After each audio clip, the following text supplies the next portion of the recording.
Hello. Today we're going to talk about the Costco essay. This essay, written by Brittany Stinson, helped her get into 5 Ivy League schools and Stanford. Let's talk about how Brittany Stinson wrote this essay and what you can learn from it in making your own essay stand out. First, let's talk about the topic, Costco. These essay readers read dozens of essays a day and hundreds of essays a week. It's hard for them to remember what they've read. But Costco is a topic they've probably never seen before. So this essay was probably very memorable as well as very impressive. And this helped Brittany get in. Brittany had heard that when you're writing a personal essay, you should be able to drop it on the ground and your friends would find it and pick it up. And even if your name wasn't on it, they would be able to tell it was yours. So she brainstormed, what is particular about me? What makes me different from my friends? And so that they could identify that the paper is mine. And she realized that they were always teasing her about how much time she spent at Costco. And so she came up with this idea for her essay.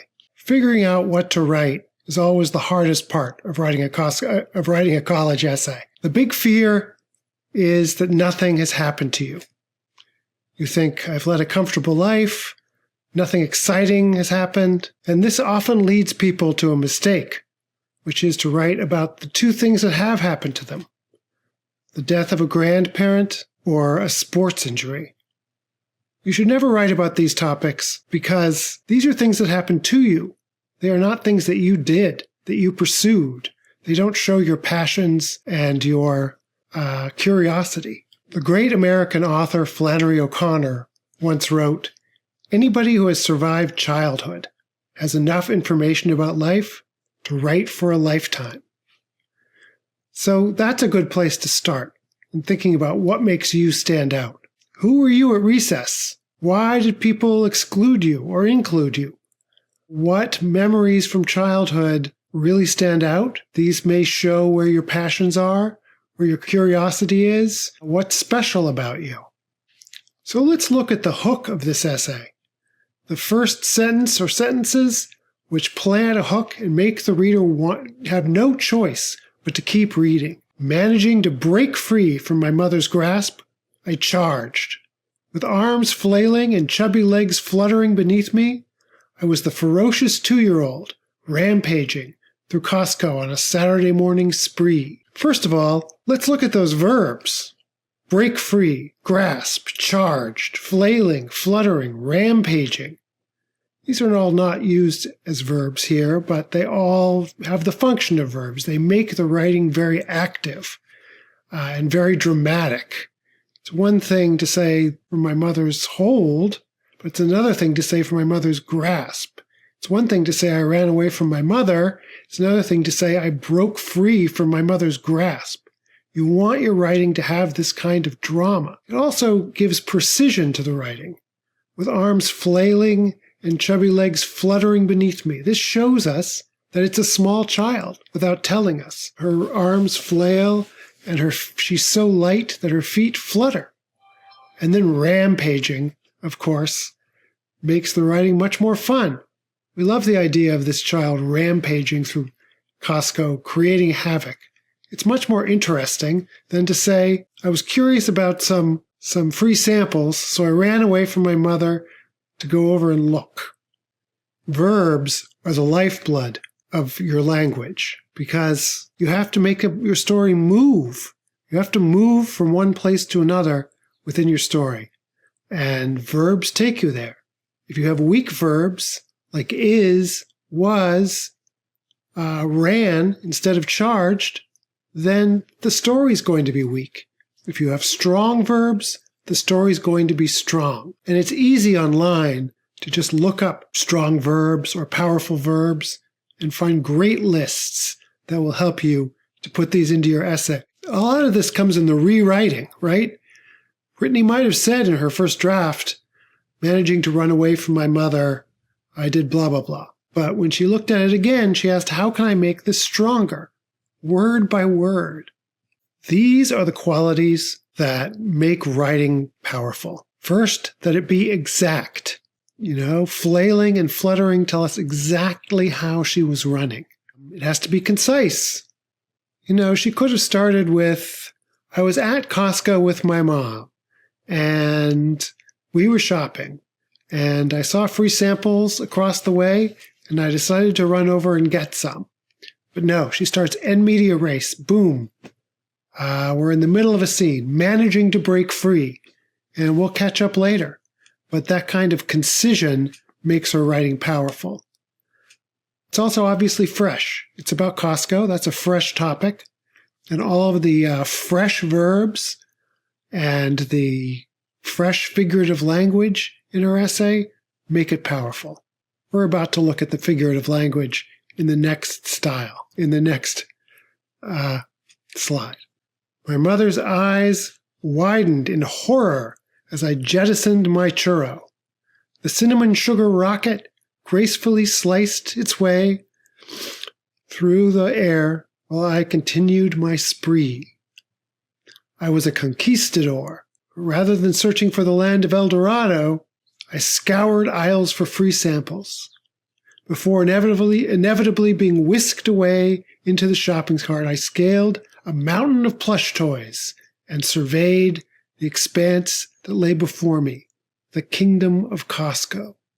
So she really uses figurative language to paint a dramatic picture of a conquistador coming over her eyes and seeing a new and undiscovered land that could be their kingdom. We have the strong verbs again: jettisoned, sliced, searching, scoured, scaled, surveyed. All of these alliterative S sounds in her verbs. The alliteration of kingdom of Costco. And there's also language that appeals to the senses. The cinnamon sugar is something that we can taste and smell. And the plush toys are things we can feel. Always be appealing to the reader's senses: taste, touch, smell, sound. The figurative language here really transforms the story and makes it much more exciting.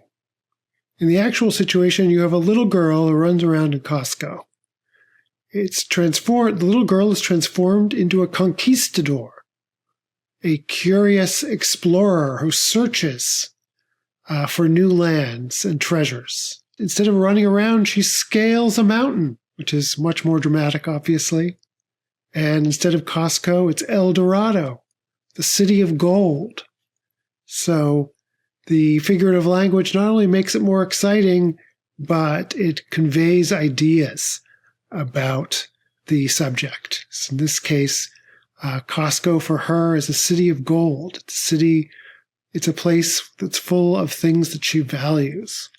One more thing I'd like to point out here are the words in green: cinnamon sugar and plush toys. These are words that appeal to the senses. If you say that the food was good, the reader doesn't really get anything from that. But if you say that it was cinnamon sugar coated, the reader can taste that, and it puts the reader right there with you, experiencing it as you experience it. The same thing with plush toys. This appeals to the sense of touch. So use your 5 senses: sight, sound, taste, touch, and smell when you're writing. Challenge yourself to use at least 2 senses in every paragraph. And finally, I just want to stress how figurative language can transform a mundane situation into something exciting. Here we have a little girl running around Costco, but she's turned into a conquistador. Instead of just running around, she's scaling a mountain. And instead of Costco, it's El Dorado, the kingdom of gold. Don't worry, I'm not going to take you through every sentence in the essay. But I do want to point out the essay structure and then a couple of more key passages. The essay has a 5-paragraph structure. It's a standard 5-paragraph essay. She's a child at Costco in the first paragraph. She's a teenager at Costco with her father, asking questions. In the third paragraph, which we'll see in a moment, she's at Costco, but she's applying her learning. We see how she's becoming educated. In the fourth paragraph, she transforms Costco through a metaphor and begins talking about her intellectual curiosity, how there are various subjects and topics that she wants to put into her shopping cart, metaphorically, of things she's interested in. And finally, in the conclusion, she just states outrightly, for the first time really, that intellectual curiosity is what she's all about. And she started that in the first paragraph. A conquistador is an explorer. An explorer sails out into the unknown, in part because they're curious. Her breaking free of her mother's arm in the very first sentence and wanting to explore right away establishes curiosity. And curiosity is there in every sentence in this essay, even though it seems to be about Costco. So here we are in the third paragraph, where she's beginning to show herself as a student. I instead considered finitudes and infinitudes, unimagined uses for tubs of sour cream, the projectile motion of said tub when launched from an 80-foot shelf, or maybe when pushed from a speedy cart by a scrawny 17-year-old. I contemplated the philosophical. If there exists a 33-ounce jar of Nutella, do we really have free will? So here we have, finitudes and infinitudes, which is math. We have consideration of projectile motion, which is physics. And finally, we have philosophy. And I haven't noted so far, but obviously humor plays a big part in this essay. If your essay can be humorous without being mean to anybody, it's going to really make your reader grateful, because these essay readers are having to read hundreds of essays every day, and almost none of them have any humor in them. So try to be humorous when you write your essay. Now we come to the central metaphor, and you should aspire to have one of these in your essay, because eventually you're going to have to talk about an idea about yourself. And ideas always sound kind of lame. We're not sure we believe them in a college essay when someone suddenly makes this claim about how interested in life the writer is. Or it's just abstract and it doesn't move the reader in any way. So metaphors are about the concrete world, which we really respond to. So here is a great example of a central metaphor.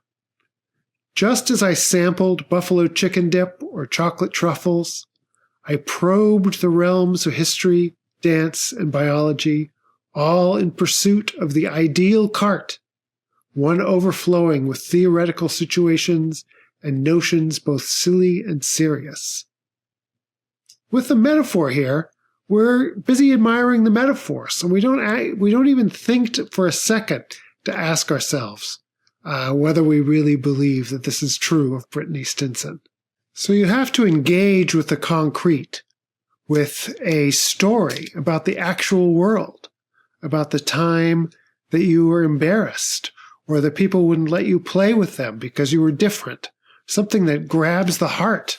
And then you have to move towards the abstract.